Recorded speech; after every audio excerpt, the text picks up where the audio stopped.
শ্রী শ্রী বাবামুনি বলিলেন,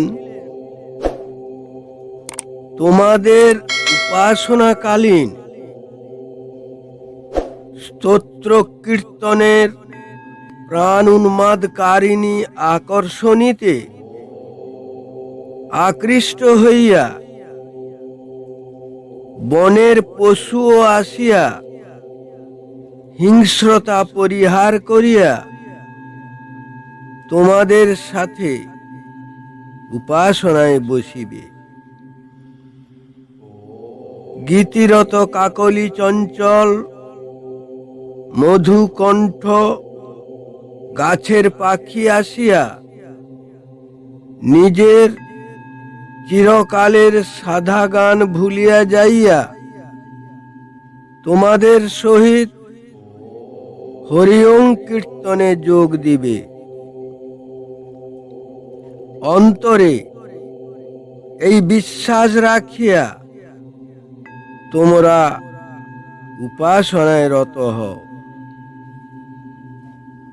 যাহারা তোমাদের সহিত এক দীক্ষায় দীক্ষিত নহেন বা একই গুরুর অনুগামী নহেন,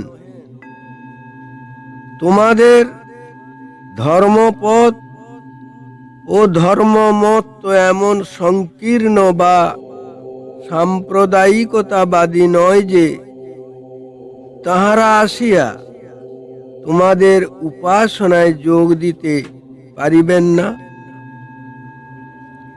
শুদ্ধ দেহে নম্র মনে পবিত্র বস্ত্রে যিনি আসিয়া তোমাদের পার্শ্বে উপবেশন করিবেন, তখনকার মতো তিনিই তো তোমাদের গুরুভ্রাতা বা গুরু ভগিনী। তবে আর সঙ্গী সাথীর অভাবের জন্য অন্তরে এত পীড়া অনুভব করিতেছ কেন? নিজের মতে দীক্ষিতের সংখ্যা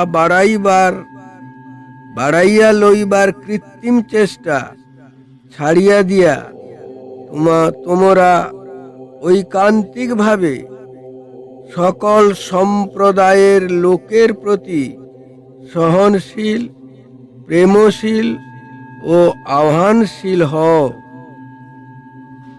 দেখিবে তোমাদের কণ্ঠে কণ্ঠ মিলাইয়া গিয়া বন্দে সদা সুন্দরম করিবার জন্য, হরিওম কীর্তন করিবার জন্য শৈব সৌর গানপত্য সবাই, আর্য অনার্য,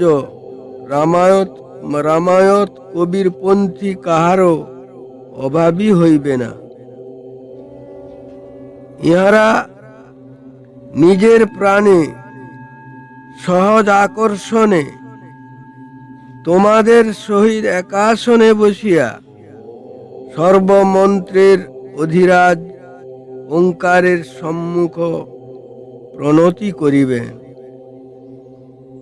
ভারতের ভাবী ঐক্য ও সহনশীলতা সুনিশ্চিত করিবার জন্য একদা বর্তমানে পূজিত বহু অখণ্ড বিগ্রহ আপনা হইতে গিয়া অখণ্ডেশ্বর অখণ্ড বিগ্রহের জন্য উপাসনায় বসি।